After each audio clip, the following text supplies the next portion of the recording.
winning points. So the Dogs know they've got to roll the dice here. That's not a good kick. And Enright happy for it to go over the line.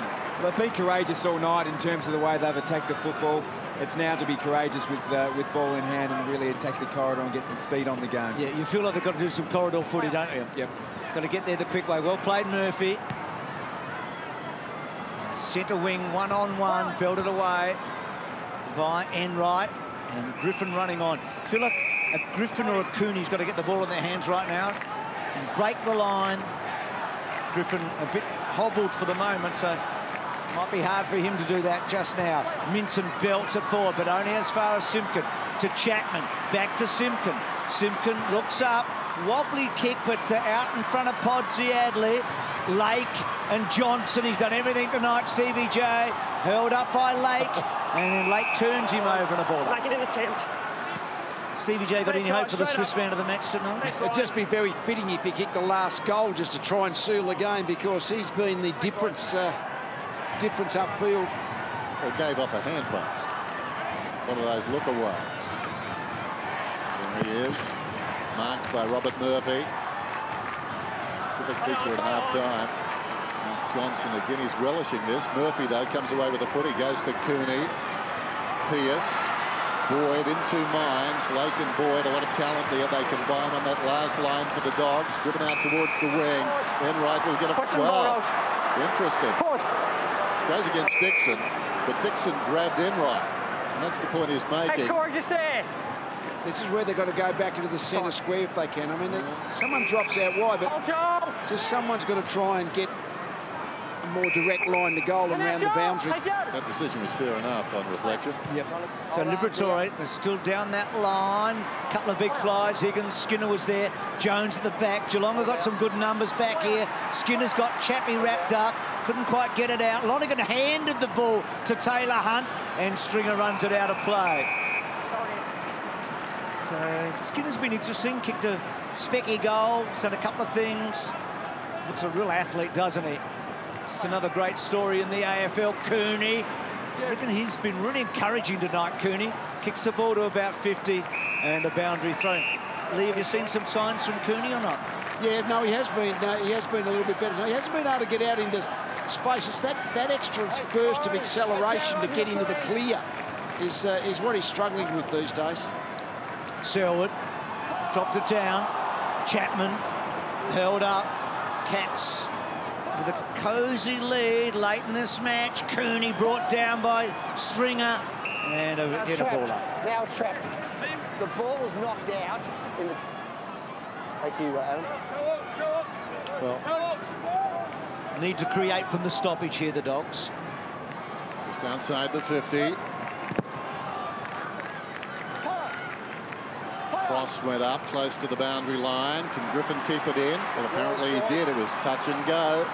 This kick ricochets that at Chapman. Bartell is predicted by Tom. Playing a hand in this final term. Not a good kick, though. Awkward half volley from Mackey. Big scramble. Mackey just plucked it away. Goes to Stokes. Stokes through midfield. Now here's a chance for them. Hawkins leads back in the race. Can lay it off. Podsy Adley. He's had a quiet night, Pods, but he runs in at 20. Looks in the rearview mirror and kicks the clincher. Well done by Hawkins. The better recovery. Yeah, it's good work there by Tom Hawkins up the field. Steve Johnson involved down the ground. What a lot of people don't know about Steve Johnson is he might not look the ultimate athlete, but he's got a huge engine. He runs about a 15 or 16 beep test, put his head over the ball there. But the forward structure on Geelong on this occasion, it's great work here by Mackey just bringing it out. But all the forwards up, Tom Hawkins engages Lake in a contest, plays it really well, pushes him under. And interesting finish by Podsy. He can run into the open goal, but he sort of runs into the forward pocket and kicks the ball across the body. He's more confident with that kick than even a low, flat drop punt from 15 metres out. And some familiar cat faces right there. I think it's fair to say the catmosphere has improved remarkably after that goal. They've been tested tonight. Stringer goes back to Corey inside the forward 50. Off hands. Johnson, that would be... That's what we were looking for, Dennis. Something special like that to kick a goal. And where do you practice that? Is there a park that you can go down to? Seriously, kicking the ball from mid-air from 40 metres out. It's not a high percentage play, but you never know. That was really travelling, that 42. That's nasty. Got a boot to the face. Murphy's got the footy. Geelong have got the lead. They're up by 20. So Murphy runs as far as he can and then kicks it as far as he can. A couple of big flyers from the Dogs. Mackey's quick kick forward. Here is Griffin back in the action. Now Taylor waiting for the bounce. Minson's a strong body. Guthrie tapped it back. Wallace fetched it pretty well. Minson, can he get a clean handball? Not quite. Taylor did well to Hunt. Now Hunt put Selwood in a bit of a spot of bother, but Mackey played it all right, and they get the ball back to Enright.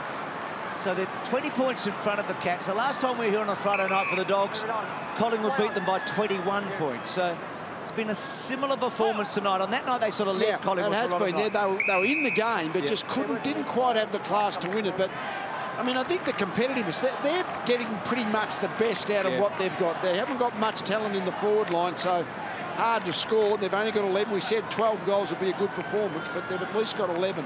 And ironically, Lee and Tom, the big injuries are really in the back half with Tom Williams and Dale Morris. They're the two that they'd be loving to get back, wouldn't they? They're playing they've got young key forwards. So Ace Cordy's not playing tonight. Liam Jones, Roughhead, these types should develop into players over time, but quite clearly there's method to what Brendan McCartney's brought to the club, and that's a defence-first mindset. Win your own ball, have method and outnumber around the stoppage, and the numbers tonight reflect that. 147 contested possessions to 129. The clearance is 44 in favour of the Dogs to Geelong 29. So the basis is there. I mean, Chris Scott said before the game they're working on some things. He wouldn't tell us what the specifics are. Whatever they're working on, it's not working. Yeah. Because they've had sort of 9 games and they've lost the clearances in almost all of them. That's why they're working on it. They're certainly working on it, but whatever they're... You can't. It's a mystery. What they're doing is a mystery.